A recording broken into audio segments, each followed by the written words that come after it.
নমস্কার বন্ধুরা, সবাই কেমন আছো? আজকে দেখো আমার ছেলের একটা জন্মদিনের ভিডিও তোমাদের সাথে শেয়ার করছি। প্রথমেই কিন্তু ঠাকুর পুজো দিয়ে সকাল সকাল শুরু করেছিলাম, সেই ভিডিওটা আমার করা হয়নি। পুজো টুজো দিয়ে এসে কিন্তু এখানে রান্নার জোগাড় নিয়ে বসে গেছি। দেখলে কত রকমের মাছ রয়েছে, মাংস রয়েছে 2 রকমের।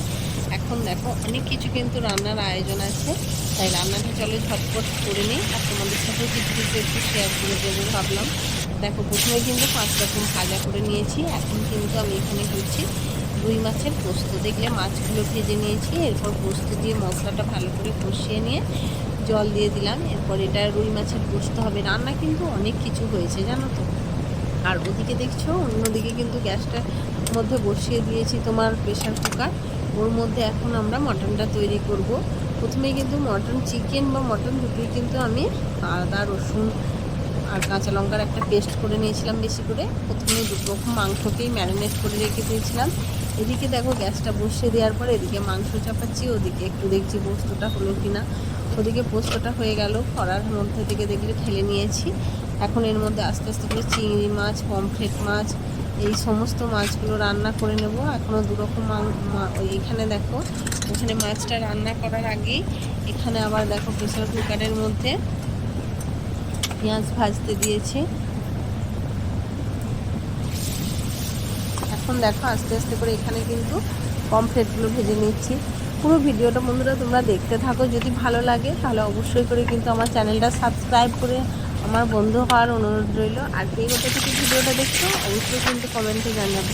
একা হাতে এত কিছু রান্না বান্না করা তারপরে ছেলেকে সুন্দর করে সাজিয়ে খেতে দেওয়া কিন্তু খুব একটা চাপের ব্যাপার। কিন্তু তাও দেখো আমি একা হাতে কিন্তু সমস্ত কিছু, তোমরাও এরকমভাবে দেখো, দেখলে তোমরাও কিন্তু এরকমভাবে ট্রাই করতে পারো। একা হাতে সমস্ত রান্না বান্না করা, জোগাড় করা, কাটাকুটি সমস্ত কিছু কিন্তু আমি একা করেছি। এখানে দেখো পমফ্রেটের, এখন পমফ্রেটটা কিন্তু শুধুমাত্র সর্ষে বাটা দিয়ে ঝাল করেছি। আর উপর থেকে একদম ধনে পাতা ছড়িয়ে দিয়েছি, একটু ফুটিয়ে নিয়ে এদিকে কিন্তু গ্যাসের মধ্যে আমার মাটনটা বসানো আছে, ওটাও একটু একটু করে নেড়ে চেড়ে কষিয়ে নিচ্ছি। আর বন্ধুরা এখানে মনে হচ্ছে কিছু একটা প্রবলেম হয়েছে, তাই ক্যামেরাটা একটু ফিক্সড হয়ে গেছে। চলো অসুবিধা নাই, দেখতে থাকো তোমরা, তোমাদের আশা করি ভালো লাগবে। আর অবশ্যই করে কিন্তু কমেন্টে জানিয়ে যেও। আর এই স্পেশালি এত কিছু রান্নাবান্না আমার ছেলের আবদারে। ছেলে বলেছিল মা আমার কিন্তু জন্মদিনে অনেক রকম কিছু দিয়ে আমি ভাত খাবো, তাই ওর জন্য ওর কথা ভেবে আমি অনেক রকম সাজিয়ে দিয়েছিলাম। আর লাস্টে তোমাদের আমি টেবিলটা সাজিয়ে নিয়ে শুধু দেখাবো, দেখবে অসাধারণ লাগছিল। ও তো পুরো দেখে খুশি হয়ে গেছিলো। তোমরাও যদি তোমাদের এরকমভাবে কোনো প্রিয়জনদের এরকম ভালোভাবে অনুষ্ঠান কিছু করতে চাও তাহলে কিন্তু এরকমভাবে করতেই পারো। আর যে অসাধারণ মুখের হাসি, আনন্দ, সে তো একদম মন ছুঁয়ে যাওয়ার মতো। দেখো এখানে কিন্তু আমি এবারে চিংড়ি মাছটা করে নিচ্ছি। চিংড়ি মাছটা দেখছো বেশ বড় সাইজের চিংড়িগুলো ছিল। ভালো করে যদি কাঠি দিয়ে ঢুকিয়ে করা হতো তাহলে কিন্তু চিংড়িগুলো খুব সোজা সোজা থাকতো আর একটু বড় বড় লাগতো, দেখতেও ভালো লাগতো। কিন্তু আসলে তাড়াহুড়ো করে এতটা সময় হয়ে ওঠেনি। চিংড়িটা কিন্তু আমি করব পোস্ত দিয়ে আর সরষে বাটা দিয়ে করব। এখানে দেখো বাসন্তী পোলাও চাপিয়ে দিচ্ছে না, এর মধ্যে দিয়ে সমস্ত কিছু ড্রাই ফ্রুটস ভেজে নিয়ে এখন গোবিন্দভোগ চাল ভালো করে ধুয়ে জল ঝরিয়ে রেখেছিলাম, একটুক্ষণ ভিজিয়ে রেখেছিলাম, এতে করে ভাতটাও খুব সুন্দর ঝরঝরে আর বেশ বড় বড় হয়। এখন ভালো করে কিন্তু ফুড কালার দিয়ে ভেজে নিয়েছি। এটা আজকে অবশ্যই আমি ফুড কালার দিইনি, এটা আমি শুধু হলুদ গুঁড়ো দিয়েছিলাম, একটু দিয়ে গরম জল করতে দিয়েছিলাম। সেই গরম জল দিয়ে ভালো করে এখন ওটা ঢাকনা দিয়ে হতে দিলাম পোলাওটা।